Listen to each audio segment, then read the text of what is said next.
Hello and welcome to our audience members joining us from across the globe. I'm Raymond Karam, the Chief Program and Development Officer here at AGSIW. I'm delighted to welcome you to what promises to be an illuminating conversation around a topic that continues to be deeply misunderstood when it comes to policy discussions affecting Yemen. Today's discussion will focus on the Houthis and their movement in Yemen, conversation around the recently published book, The Huthi Movement in Yemen, Ideology, Ambition, and Security in the Arab Gulf, edited by Abdullah Hamid ad-Din. I will make sure to drop a link to the book in the chat function for all of you to access as well. And we're joined today by two of the chapter authors, who I will introduce very briefly before passing on the mic to our moderator. First, I'd like to welcome Professor Bernard Haykel, a member of the board of directors of the Arab Gulf States Institute. He is a professor of Near Eastern Studies and the director of the Institute for the Trans-Regional Study of the Contemporary Middle East, North Africa, and Central Asia at Princeton University. He has written extensively on the Saudi and Yemeni culture and politics, Wahhabism, Salafism, and aspects of the Islamic doctrine and law. Also with us is Joshua Rogers, a researcher and peace-building practitioner who has been working on Yemen for more than 10 years. His research on Yemen focuses on state formation and conflict and the evolution of local governance in different parts of the country. Moderating the session today is my colleague, Kristin Diwan, Senior Resident Scholar here at AGSIW. Her current projects concern generational change, nationalism, and the evolution of Islamism in the countries of the Gulf Cooperation Council.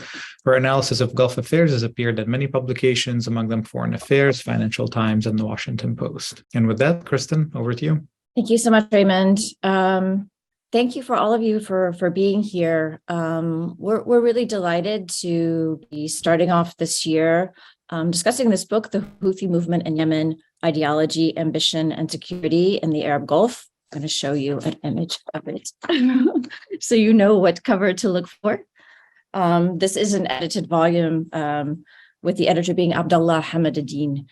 I wanted to really start the year by highlighting that, one of the big goals of the Arab Gulf States Institute is, of course, building bridges of understanding between the West, or the United States, and the Gulf states. And I think a really big part of that is highlighting the really excellent scholarship that's coming out of the region and all region. And I think we're going to make an extra effort here to bring to you a number of the current books that are out, and especially be watchful for books that bring these scholars that have this tremendous depth of understanding about the region, and that can really illuminate topics towards current events that are happening, to really help us better understand where we're standing, and what to look for. And I think I'm really delighted to be looking at this book on the Huthi movement, the Ansar Allah. We're going to call it Huthi movement because that's more commonly it's known as here in the West. But we know the situation right now in Yemen is at a critical point. After this long and disastrous war, I think we can all agree. We have a truce that ended in October. We know that the Houthis and the Saudis are currently in talks that are being mediated by the Omanis to extend the truce, and in fact, indeed, if possible, to agree to a roadmap to end this war. And before we dive into the book, actually, I did want to take a moment right off the top to turn to you, Professor Haykel, Bernie, if I can, since you're on our board. Can you just give us an update of where you see these talks and what the potential are for them to actually reach a roadmap or even potentially an agreement? So here, thank you very much for having me.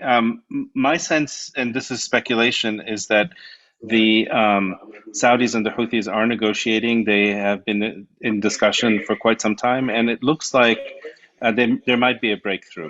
What form that breakthrough will take, I'm not quite sure. It's possible that the Houthis will get greater recognition as a major party that rules northern Yemen. But it's also, and what happens to the government is not clear to the internationally recognized government. So I expect a breakthrough. I just don't know what shape or form that the breakthrough will take. Mm-hmm. And any just reflection on what you think the Saudis in particular are looking for from these negotiations?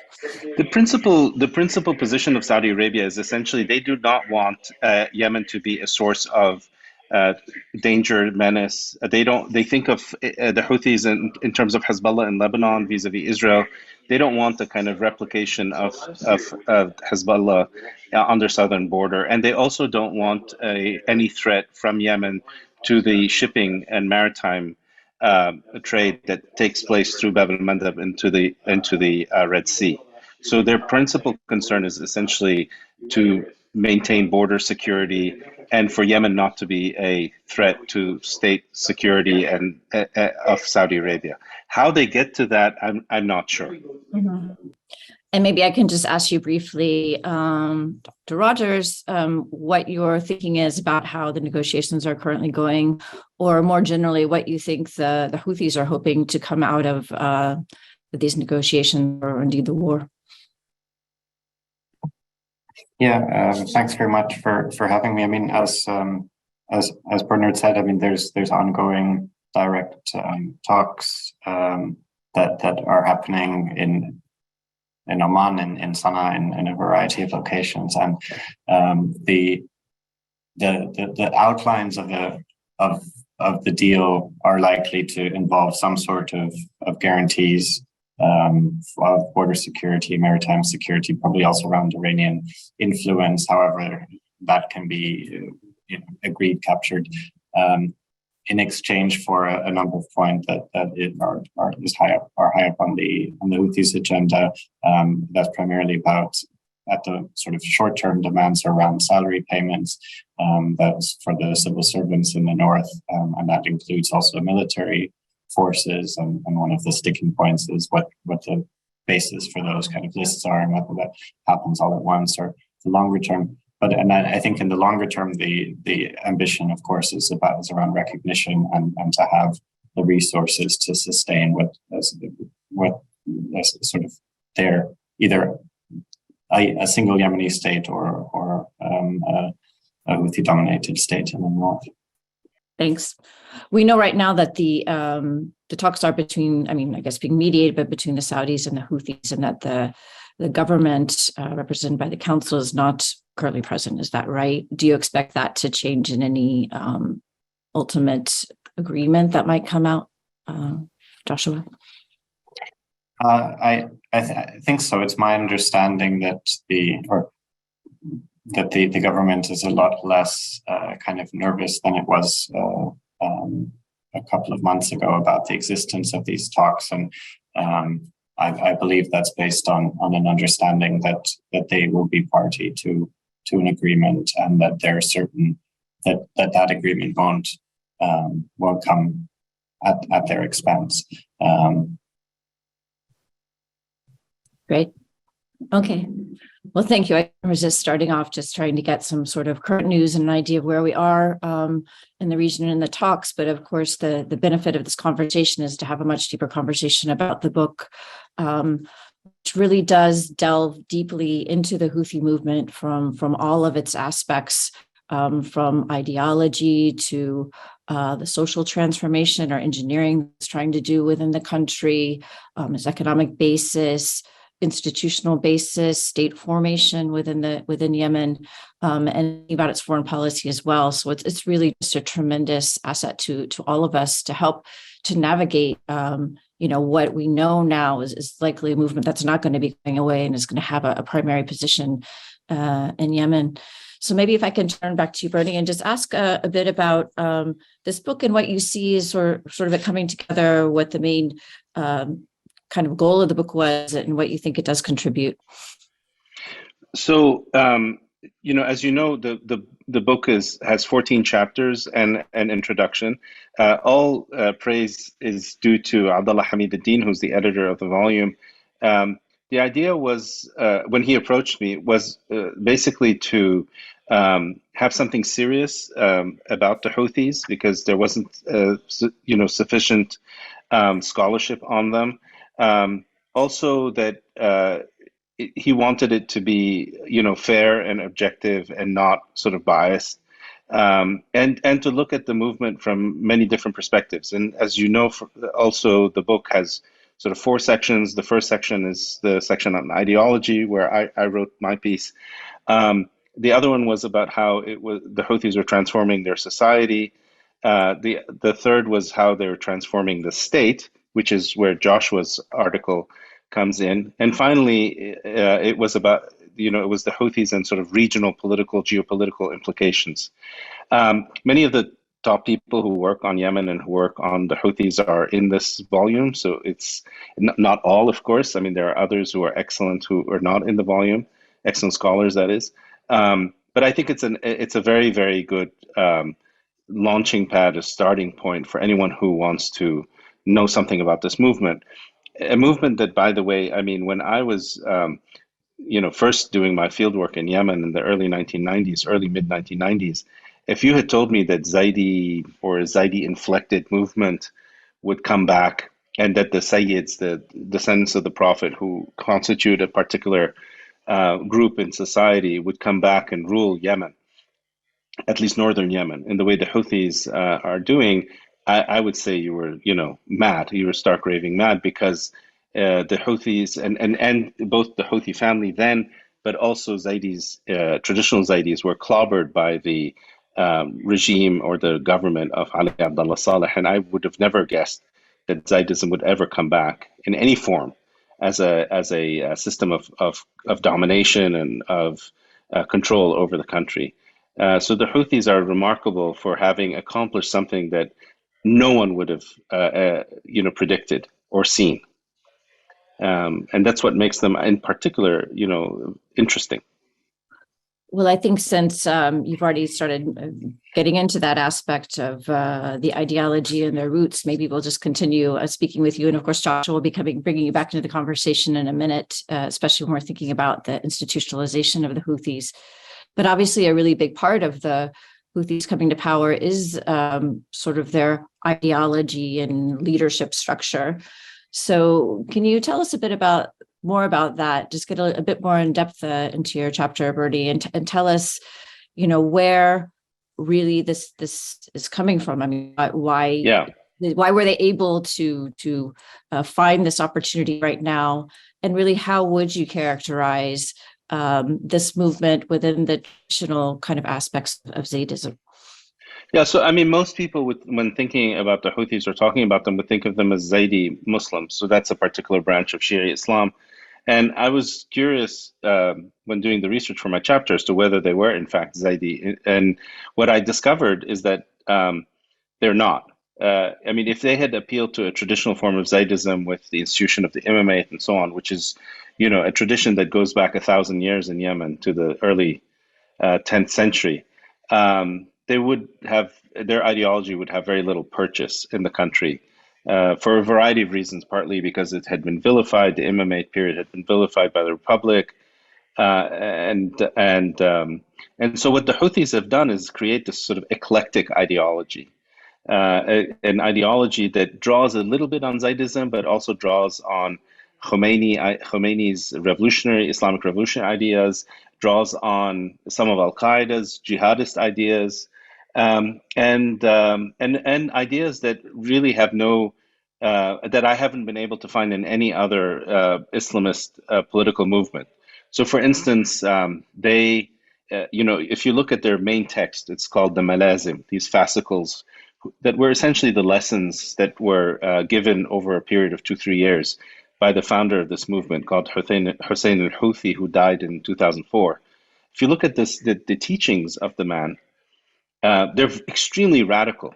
He jettisons all of Islamic jurisprudence. He jettisons most of the traditional epistemology of Islamic law and Islamic theology. He has a super primitivist sort of view of Islam, by which I mean that only the Quran is what's really important, and you don't need any methodology to understand the Quran because it's perspicuous, it's very easy to understand.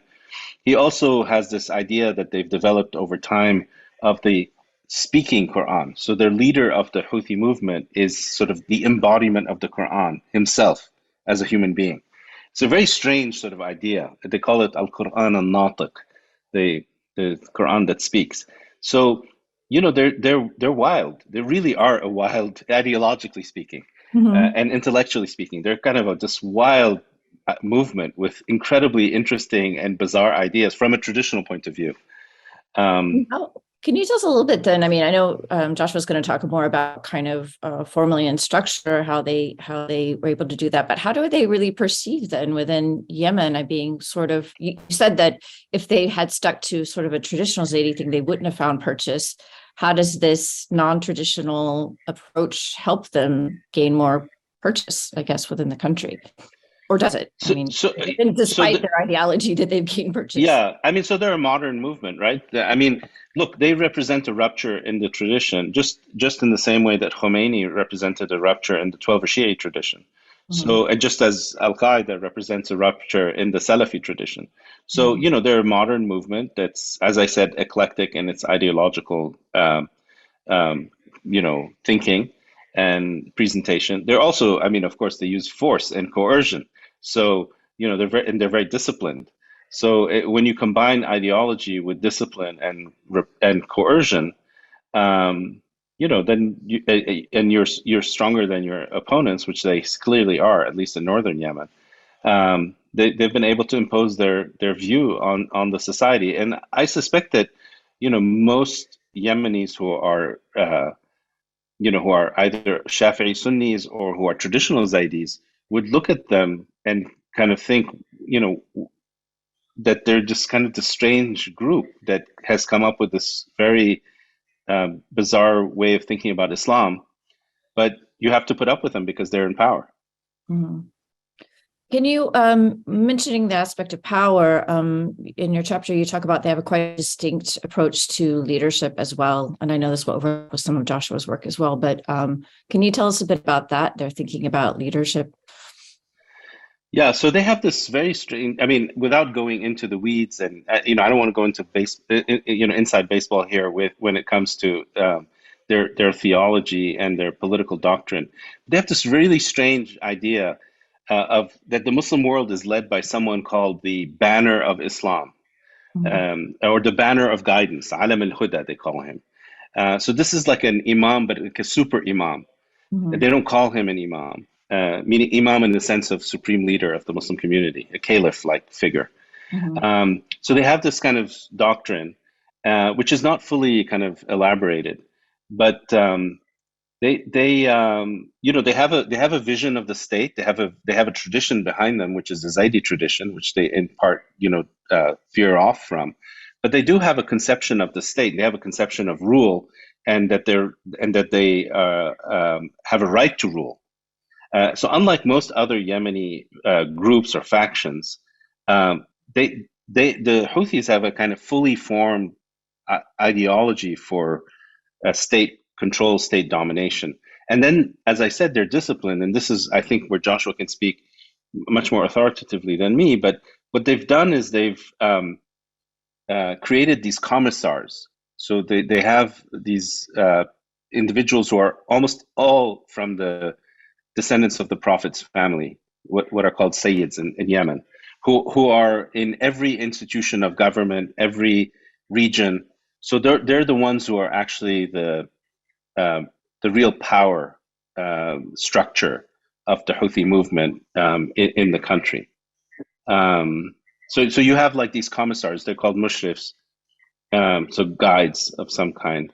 And you have them in every, as I said, in every ministry, in every government office, in every region of the country. One more question before we turn, and that's probably a good point, but I wanted to ask you, because you've definitely described them as a revolutionary movement. I mean, that's a key aspect of them. And I'm wondering, sort of, with this kind of intellectual approach, how you see them relative to other movements. I know one thing that I think is useful in this book is, I think here we've often just sort of taken a reductionist approach to seeing the Houthis as being, just proxies of Iran. There's a lot of talk about their connections to Hezbollah. Can you speak just a little bit about that in terms of, I guess it would almost be foreign policy, how their thinking sort of guides them in their interaction with these other states and groups? So, I mean, I don't know specifically, what their ties are to either to Iran or to Hezbollah. I know that those ties exist and they're of long standing. They're not just recent ties. They're ties that go back decades. They've become much more intense in the last decade. And they clearly some ideas of the Iranian Revolution are come into Houthi ideology. Some of the organizational and military tactics and structures of Hezbollah are followed by the Houthis, but they're their own thing. I don't think of them as sort of. I mean, unlike Hezbollah, for instance, Hezbollah is entirely ideologically and structurally an extension of the Iranian regime in Lebanon. The Houthis are not an extension of the Iranian regime in Yemen. They have very close ties with the Iranian regime, but they're their own thing. They have their own views. They have their own ideology. They have their own social and intellectual base in society. They don't owe their existence to Iran, whereas Hezbollah in Lebanon owes its existence and survival to Iran. So they're not the same as Hezbollah. Well, let's turn to Joshua, because you've done a lot of research and thinking about how this movement, stretching beyond ideology, actually works to form a state. And we know that the Houthis now have control of the capital, Sana'a. They have control of the north. Can you talk a little bit to this state formation aspect of the Houthis and how they approach that? Yeah, absolutely. I mean, so my chapter looks especially at sort of slightly more local level, so at the governorates and districts of Yemen, and how the Houthis have organized the institutions, reorganized institutions there, and kind of extended their control to that level. And I think a key part of that are these supervisors that Bernard already addressed, the mushrifin, that are present both at the governorate and at the district level.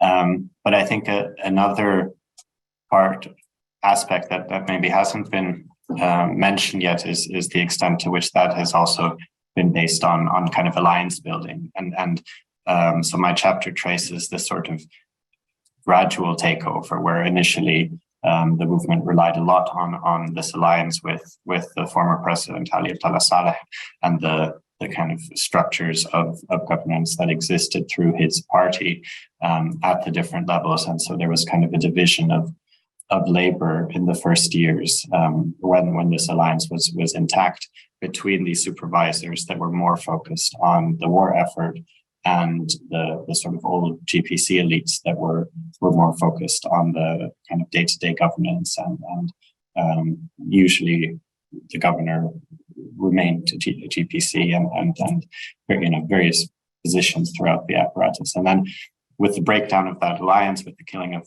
Ali Abdullah Saleh, the terms of that kind of alliance shifted dramatically, and the Houthis took much more kind of direct control.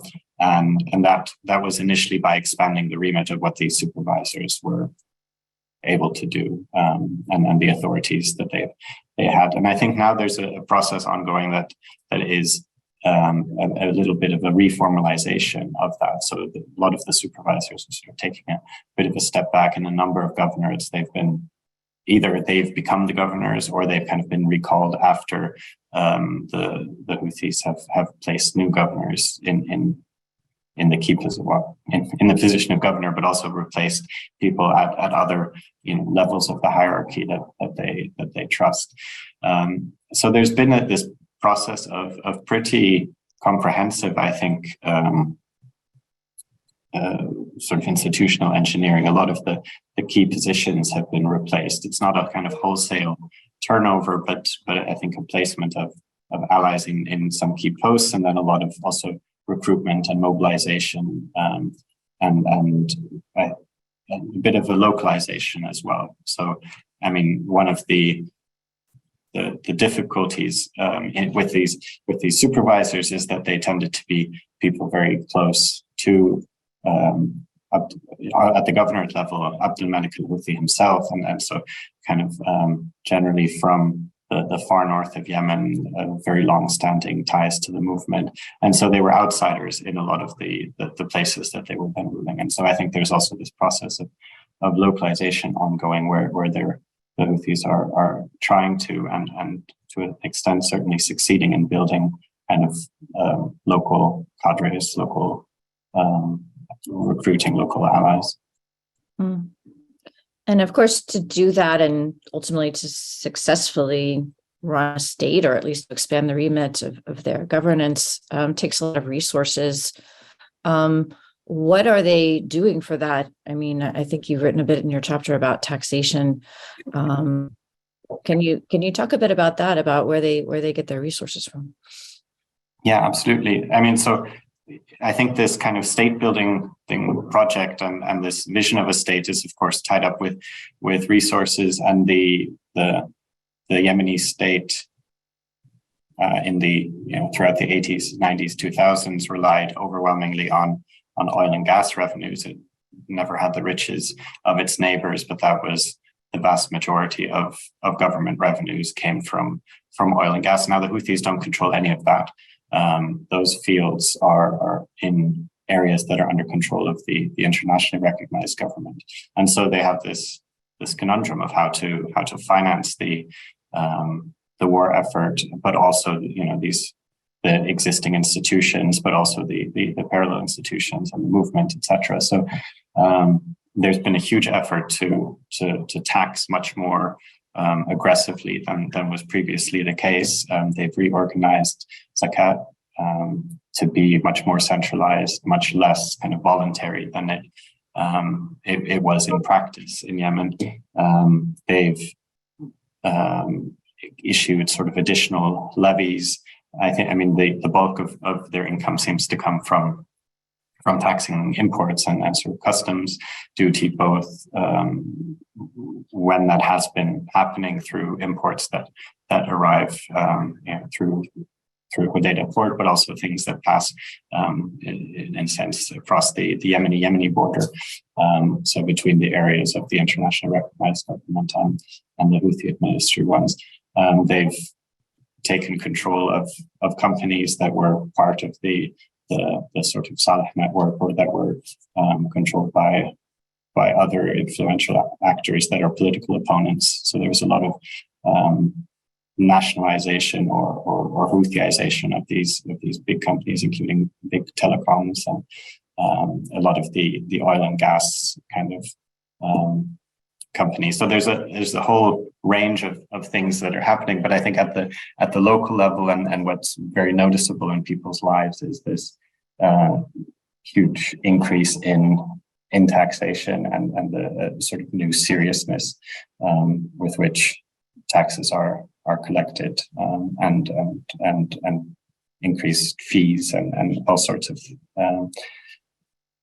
efforts to raise revenues, which some of which also are happening at the local level in response to the center kind of siphoning off more and more of the budgets that used to be reserved for the governments or the districts. I mean, another aspect that's very distinctive about the Houthis is, they're not content just to kind of maintain within their ideology, but they're trying to actually engineer changes within society. I wanted to ask both of you a bit about that. Maybe Joshua, you can talk just a bit about how much the leadership in these local areas is invested in doing that and what that looks like. Yeah, I think there's a lot of efforts to mobilize the public, right? I think in this sense, it's this kind of aspect of being or understanding themselves as a revolutionary movement is also reflected in that. And I think there's a lot of pressure on local officials to kind of fill the streets for certain public festivals, especially things like the 21st of September, the day that the Houthis marched into Sana'a, and things like that. These kind of celebrations that have been created, but also religious festivities and the like. There's, I think, a real emphasis including at the very local level, small towns throughout Yemen to turn out crowds and to have kind of visible displays of support or engagement. I think it goes also just beyond mobilization, but also extends to sort of values, and some of this enforcement definitely aspect comes into it. I don't know, Bernie, if you could talk about that a little bit. I'm not sure this isn't exactly the area that you've written on, but the approach to women, especially, I think is worth noting. Kind of their effect of that and their role and their ideology, how that drives their approach towards society. So it, the way they manage Yemen is not just through their ideology, although that's important. They have it seems to me, they have an incredibly textured, very fine-grained reading of Yemeni society, or at least the Yemeni society of northern Yemen. So, for instance, it's very interesting to watch their media operation, which is a very sophisticated operation, by the way. The kinds of things they highlight. So very often they will give a lot of attention to tribes, to tribal, the war dead of the tribes. So not just descendants of the Prophet, not just Sayyids. They will emphasize certain tribal customs, tribal idioms that they appeal to. You can see this on TV very often. Also, they have interfered in the tribal makeup of the country by choosing new leaders, often new tribal sheikhs that are loyal to them, and that as opposed to other members of other families that they feel are not loyal to them. So they've really kind of micro-engineered or re-engineered the society through their ideology, but also through an intimate knowledge of the sociology of the country, especially the tribal sociology of the country. Mm-hmm. And that's, I think, where a lot of their strength lies. Partly they're beneficiaries of the way Ali Abdullah Saleh used to manage the country through the tribes, but also the fact that Saudi Arabia had for a long time abandoned its tribal policies in Yemen for reasons to do with internal Saudi administrative sort of reasons that I can get into if you like. But essentially, there was a vacuum that they were able to fill very effectively. Mm-hmm. Maybe if you wouldn't mind getting into it a little bit. I'm curious about that. That has definitely often been noted about some of the weakness of the Saudi position, and maybe one of the reasons why they've had to adapt to military intervention in Saudi Arabia is due to sort of their weakness on the ground from where they used to be. So if you could talk a little bit about it, I think that might be interesting. So my understanding is that in Saudi Arabia there was a ministry, there was a committee under the late Minister of Defense, Prince Sultan Abdulaziz, called the Lajna al-Khassa, the special committee that managed sort of Yemeni affairs.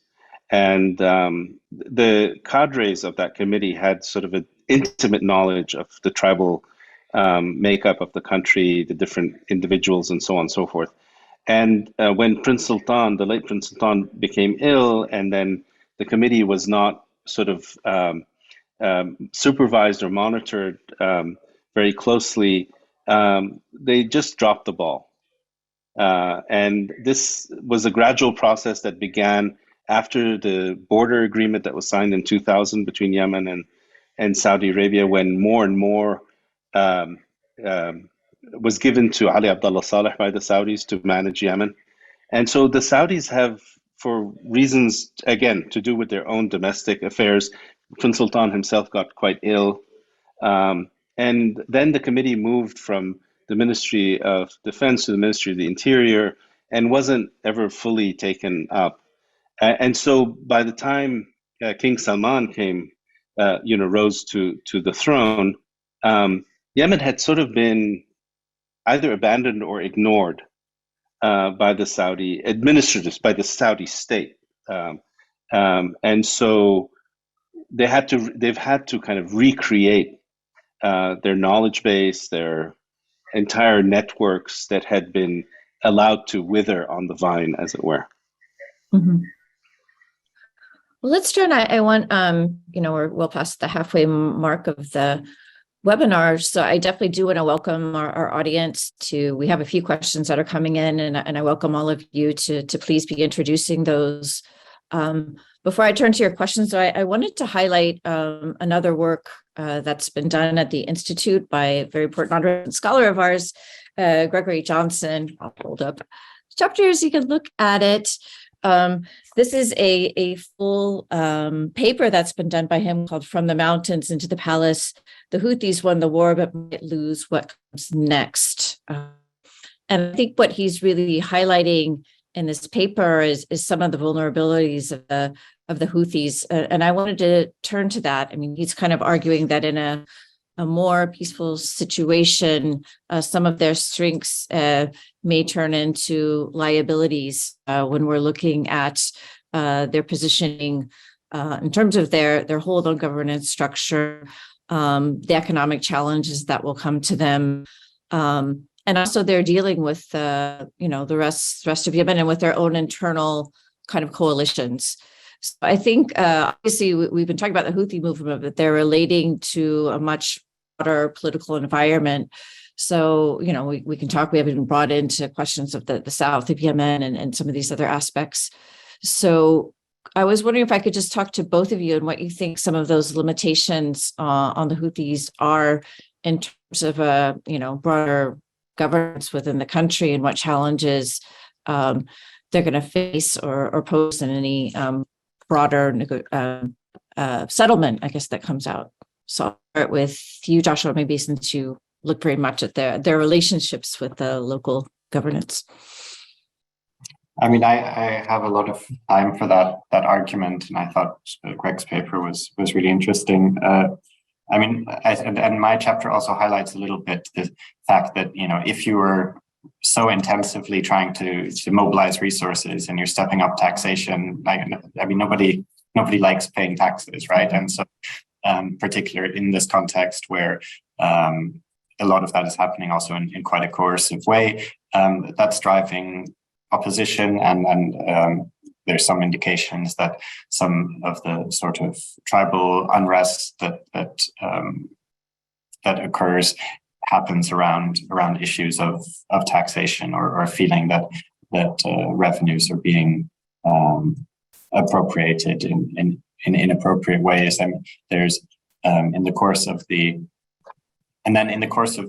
truce, there's been a lot more visible, audible critique leveled by people quite close to the Huthi movement around corruption, around the quality of governance that's being developed. So I think without this, the perpetual excuse, of course, is the war and the fact that there is a foreign aggression, and that this is the narrative, right? That all Yemenis need to hang together at this point. And I think removing that exposes much more sort of the fault lines that exist in the society in the areas that the Houthis control, and maybe highlights the divergences and the fact as Bernard has highlighted, this is not an ideology that on the face of it necessarily makes sense to a majority of the population. So there's, I think, in their very sophisticated media operations, etc., the idea of resistance, the idea of foreign aggression, the idea of defending the Yemeni state, all of these are tropes that play a very big role and that would have much less purchase in a situation where where the war ends, where there isn't this idea that they're under siege and so on. And then I think issues that also I highlight a little bit in the chapter around sort of this hollowing out process of local governance that's been going on, because the link between sort of fees and services and ways that local communities also kind of coped with inadequate services in the past by organizing things themselves, all of that is being undermined by this kind of push towards centralized more centralization, more revenues going to the center. And so I think they will face significant challenges and are facing challenges now in this period of relative kind of calm and truce, to explain where resources are going, why services are the way they are, and especially if there's an agreement about salaries being paid to civil servants. I think the question of what they do and in general, sort of the shape of the economy in the north will pose themselves quite forcefully, and why so much of it is now in the hands of allies of the movement. Mm-hmm. Bernie, looks like we almost lost you to the sunrise there. Yeah, I mean, I apologize. I'm in California, and I'm not used to where the sun comes out out here. So let me just very briefly just add a couple of points to what Joshua mentioned. The first is in terms of challenges, and this is something Joshua already alluded to, which is that they're resource poor. They're going to have to get access to the oil and gas production of Yemen, and that's really what was pushing them to try to take over Ma'rib. And then recently they used drones against shipping in the south, against tankers. So they need the oil revenue in order to have any chance of getting the resources to build their state and to maintain the state that they already have. Of course, they're hoping for Saudi and GCC money as well to support them if a deal is struck and the war is somehow ended. So that's one constraint. It's financial. It's a major one. The other is that the southern part of the country really hates the north and wants to split. There's a very serious separatist movement in Yemen, and that does not distinguish between Houthis and Ali Abdullah Saleh and anyone else. I mean, Northerners are Northerners. They just don't want them around in the south. And so that this secessionist identitarian movement is very strong, and that's one that the Houthis will have to contend with if they ever seek to rule a unified Yemen. And then in addition to that, you have also people from other regions of the country, Shafi'is from lower Yemen, for instance, the Taiz area, the Hajariya area, who I can't imagine would ever accept the domination of the Sayyids and in this with this revolutionary ideology, except through repression and coercion. Maybe I'm going to turn to the questions. We do have quite a few questions now, and I'm going to go out of order just because this one's very relevant to what you were just saying, Bernie, and maybe we'll let you elaborate a bit more. We have a question from Mr. Nizar Halal, who's the PhD candidate at Gulf Study Center in Qatar. He's asking, what's the relationship between these and other Islamists in Yemen? And as the Houthis won the war and survived through their ideology, insurgency, and tribal sociology, how will they survive in peacetime, which is what we were just discussing. But maybe if you could speak to that relationship a bit further, how they've dealt with other Islamist movements in Yemen. So, I mean, one of the arguments that the Houthis have always used is that they're a bulwark against Al-Qaeda and against Salafi jihadist movements. I mean, I think that's partly true. I mean, they don't, Salafi jihadists don't tolerate the Houthis at all, despite the fact that the Houthis have, as I said earlier, taken or adopted some Salafi jihadist ideas into their own ideology. As far as the Muslim Brotherhood is concerned, the Muslim Brotherhood is very much identified with the old regime, the regime of Ali Abdullah Saleh, and they think of them. I don't think there's any love at all between the Houthis and the Brotherhood. The Brotherhood is seen as either as a proxy for the Saudis or as representing an alternative ideology that could replace them, and it's one that they have been intimately familiar with because of the past. So and it's and the Islah, that is the Muslim Brotherhood in Yemen, is largely a Shafi'i Sunni kind of movement. So again, a kind of alternative to their view of rule, and I don't think they will tolerate them at all. And you see that actually. I think if you're a Muslim brother in Sana'a, you have a very short shelf life. Mm-hmm. Let's talk a bit. We have a lot of questions here about the relationship with tribes. I'm going to try to pair them together. So I don't know. First, actually, Joshua, if you had anything, did you want to add anything about the relationship with Islamists? Do you have any thoughts on that or that aspect of the relationship? If not, I'll turn to tribes. No, I don't think I have much to add. I mean, maybe just the one point about Islah, I think always being a bit of a mixed bag and also having quite a strong sort of northern tribal element, at least, or sort of that was the case under Ali Abdullah Saleh. But I mean, as Bernard's outlined, that in some ways Islah is sort of the original enemy figure for the Houthis, and the initial advances and so on were very much also aimed against the Salafist movement in Yemen and so on. So certainly would agree with the thrust of the analysis. Well, let's turn. Nicholas Brumfield has a question for you, Joshua, on the subject of alliances with tribes. I know you've touched on this, but maybe you can go further in it. He asked about their evolving relationship with tribes. How has this supervisorization of the administrative system changed governance? I mean, I think you've talked to that somewhat, but if there's any aspects that have been missing. And do you notice different wings of the movement? For example, Muhammad Ali al-Houthi relying more on tribes than others. And that kind of gets to internal divisions within the movement that we might kind of think about. Thanks. Yeah, I mean, I think and Bernard made this point already, that that sort of alliances with tribes, but also then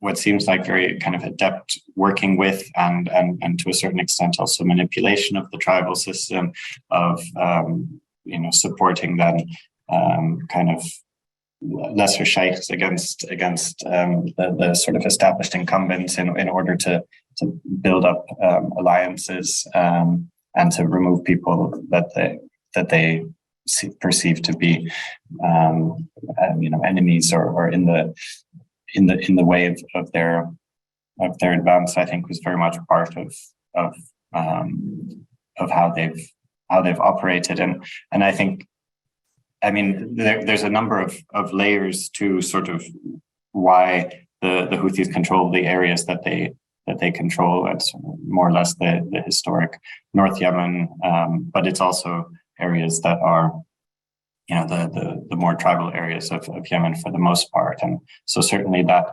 kind of familiarity with the tribal system and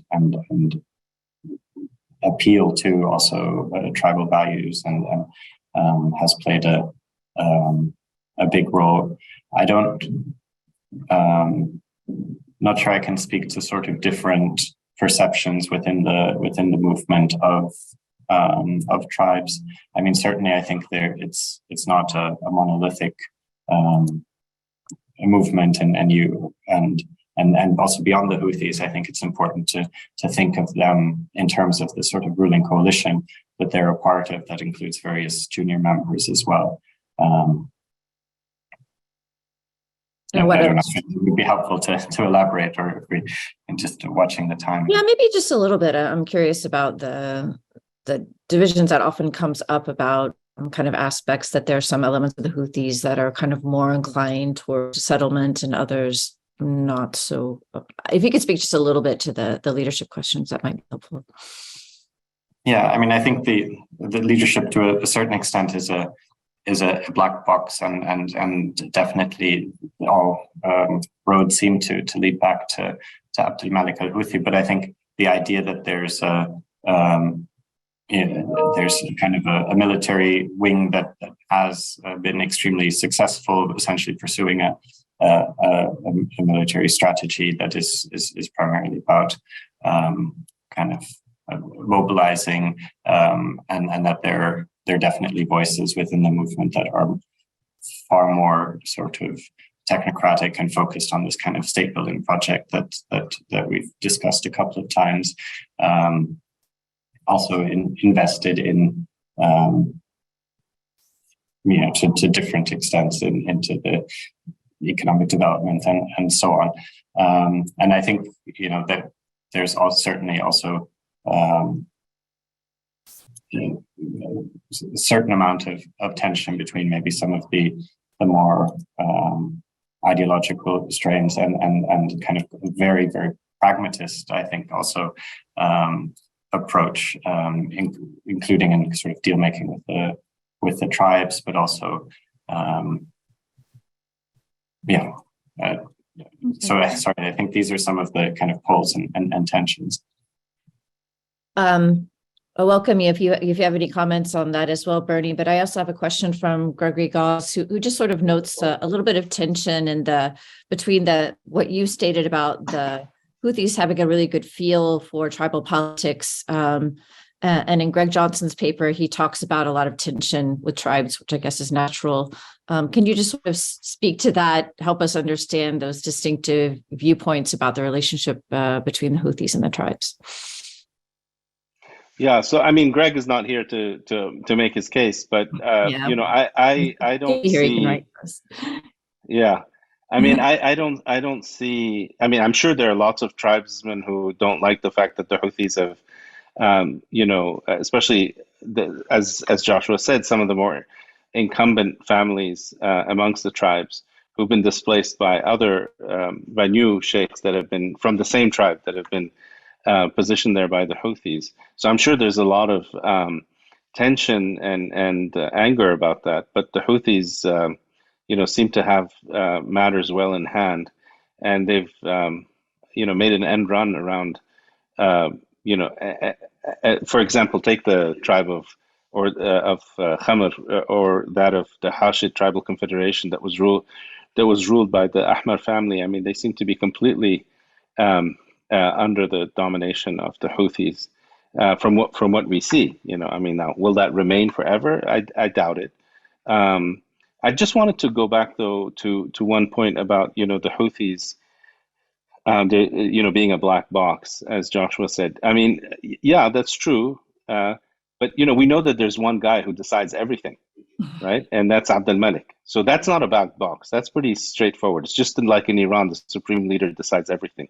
So there's a lot of confirmation bias, with Westerners who want to see different factions, and they're the moderates and the hardliners and this and that.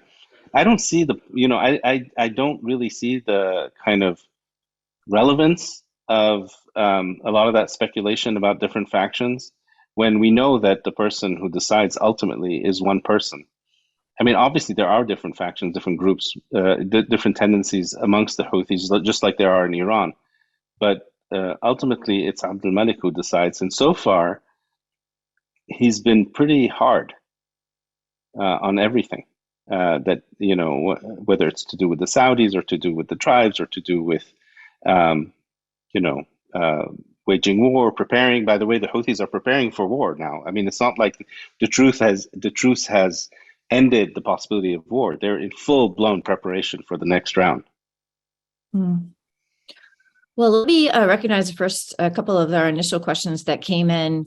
One was about asking whether the Houthi movement has disrupted traditional social and tribal systems, and is that aspect looked in the book? It certainly is, and there are many more chapters. And I really encourage all of you to look to the book where there are more specific chapters. One by Anthony Clemente on state and course of power, looking at the tribal sectarian field, and many, many more. So please, I hope you will draw upon that. We have just a quick answer, maybe, Bernie. The first question we got said that there's a segment of Houthis, including among the preeminent ones, that are Marxist. Can you talk about what fits into their broader ideology? No, I mean, they have an eclectic ideology, as I said, and, social justice is definitely part of some of their claims. They adopt the social justice rhetoric that you see in the Muslim Brotherhood, which ultimately goes back to Lenin. and the Marxists. So, I mean, are there a full-blown Marxist faction within the Houthis? I don't think so. And some of the arguments that they made on economic policy, yeah, there's some redistributive, some claims for redistribution, but there are also claims that they've made that the Sayyids, that is, that the descendants of the Prophet, who are represented by the Houthis and all these supervisors and so on, all those families deserve a special cut. There's a special tax that should go to them by virtue of being descendants of the Prophet. That doesn't sound very Marxist to me. It sounds pretty elitist, actually. Mm-hmm. Well, we're running pretty short of time. I'm looking at the questions. Some I think have been answered, and now Shalene is asking, to what extent do the Houthis rely on foreign aggression to legitimate their rule? I think Joshua spoke to that. If anyone wants to say any more on that, please go ahead. If not, then we can look. There's several questions, I guess, that would talk about Saudi Arabia and basically the potential, I guess, is looking at the potential of a settlement and how Saudi Arabia is going to be living with the Houthis, basically having a strong position in the north on their border. There's a lot of questions just about how the Saudis, could they tame the Houthis like happened, Ahmed asked, after 1968. I think there was another question about the Houthis in Saudi Arabia. Can I just say something? So, because I think there's a kind of implicit argument in perhaps what Anel is asking and others, that somehow the Houthis wouldn't be there if it weren't for Saudi aggression. Mm-hmm. That somehow Saudi aggression helps the Houthis. I don't think that's true. I mean, I think the Houthis are an indigenous movement. They preceded the involvement of Saudi Arabia in Yemen. They have their own agenda. They have their own project, and they're involved in a civil war against other Yemenis, right? The Saudis are certainly involved in that war, and on one side of that civil war. And unfortunately for the Saudis, the side that they're on is not as powerful militarily as the Houthis are. But the Houthis exist and will continue to exist regardless of what Saudi Arabia does or doesn't do. Well, maybe just in our final minutes, then let's turn towards thinking about the future. We've kind of talked about a lot of the tensions that will exist and continue to exist within the Houthi movement. I mean, what do you see as the future moving forward with the Yemen, where the Houthis are still very much a strong presence? Any kind of things that you want to bring out that we should be looking for? I'll start with you, Joshua. Yeah, thanks. I mean, I think the book in its entirety maybe highlights and Bernard's just emphasized as well the sort of reality of a lot of the changes that are going on. And I think that certainly the idea that you can somehow go back to 2013, 14, and you have the NDC outcomes, and that's the starting point for or that you can kind of go back and start from there. It doesn't seem very realistic in the current setup. And I mean, we've talked also about the little, not very much at all actually, but about the south and also kind of a lot of the hostility that exists there towards not just the Houthis, but at this point towards a north that's perceived as Houthi dominated. And so I think it's quite difficult to imagine a constellation where there's in a straightforward sense there's sort of a unity government and a resumption of Yemeni dialogue on sort of the previous terms. So I think the challenge is to think about how can things be managed in this kind of interim period. How can services be ensured? How can a minimum of coordination occur so that the central bank kind of functions are taken up again across the whole country? And these sorts of things, I think, should be at the forefront of our minds, kind of collectively, in trying to think about the next steps. Mm-hmm. Professor Haykel?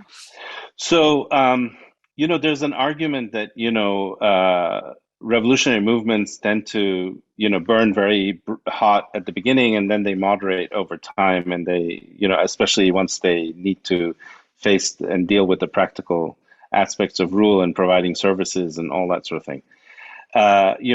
So that's kind of an argument out there, and it's often applied to the Houthis. I personally don't think that they will moderate. I don't think that they will temper or moderate the revolutionary zeal. Just like Iran, the elites in Iran who ruled there haven't either. And the reason for that in Yemen is to do with the fact that the Sayyids, this particular group that's in control, led by Abdul Malik al-Houthi, represent somewhere between 5 and 10% of the population. So they're a bit like the Alawis in Syria, a minority, even though Muslim, but among other Muslims, but different because of descent. So that's one of the social cleavages in Yemeni society. And for 5 or 10% of the population to rule over the remaining population, they need a kind of mobilizing ideology that will legitimize and justify their power and their dominance. And that is, what their ideology is about. It's to justify a kind of perpetual revolution and perpetual radicalism. And I think that's what the Houthis will continue to promote in order to remain in power as a group. I think it has nothing to do with Iran, by the way, or with Saudi Arabia or with America. It's something to do with internal dynamics to Yemeni society. Well, I want to thank you both really for bringing your expertise and for sharing at least one element of this very rich volume with us. I want to thank all of you for your questions. I know we didn't get to all of them, but I really hope that you will turn to this book. I found it very enlightening. And there are aspects that are covered in the book that we didn't get into as much. There's a chapter by Uwais Jazleka, by the way, on women under the Houthi regime, gender nationalism in Islam. There's other chapters that have to do with kind of warfare and sort of non-state actor and thinking about their foreign policy, and by Maria Louise Clausen. Eleonora Ardemania has a chapter here, many others. So I do hope that you'll look to the book and benefit from it, and that you'll continue to turn to AGSIW too as we look to other current books that can help enlighten us on what's happening in the Gulf. So thank you both so much, and thanks all of you.